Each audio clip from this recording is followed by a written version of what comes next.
In Kotkot, Liloan, where floodwaters ripped through homes and lives, the aftermath is taking a toll. 3 of Lola Susan's grandchildren have fever and are coughing at the evacuation center, weakened after being drenched while escaping Typhoon Tino's fury. Ay, mga yuko og tabang tungod ani sa bagyo nga Tino ang akong mga apo. Umahingi po siya ng tulong dahil sa bagyo para po sa kanyang mga apo.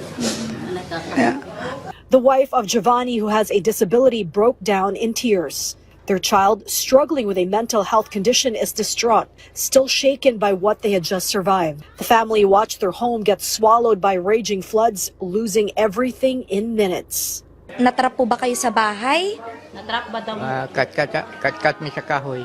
Opo, natrap po sila habang yung tubig papupunta po sa dagat. At saka, pumunta po sila sa puno, doon po sila naligtas. Kumapit kayo sa puno? Opo. Manawagan ako. Tonight, their plea is simple but urgent: food, medicine, and a safe place to rebuild their lives. Nabang. President Ferdinand R. Marcos Jr. personally visited Ground Zero, Barangay Kotkot, Liloan, where the most casualties were recorded due to the catastrophic floods. He distributed food packs, sleeping and hygiene kits from the DSWD, delivered flu medicine, leptospirosis treatment, and tetanus doses for the injured, and also deployed health department teams for free medical consultations. Hot meals were also provided to evacuees throughout the day. More than 500 residents currently staying at Tilton Elementary School. Napapasalamat po kami. Pagdating niya dito, bumisita kami. Tapos binigyan kami ng ayuda.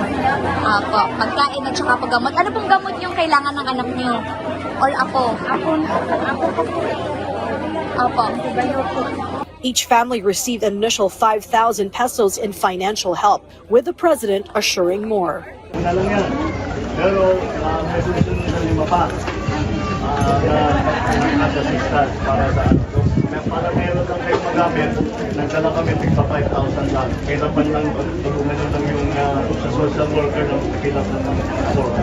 At ngayon ako sa pagkatapos sa pagpila ngayong araw. So, may susunod pa na kayo.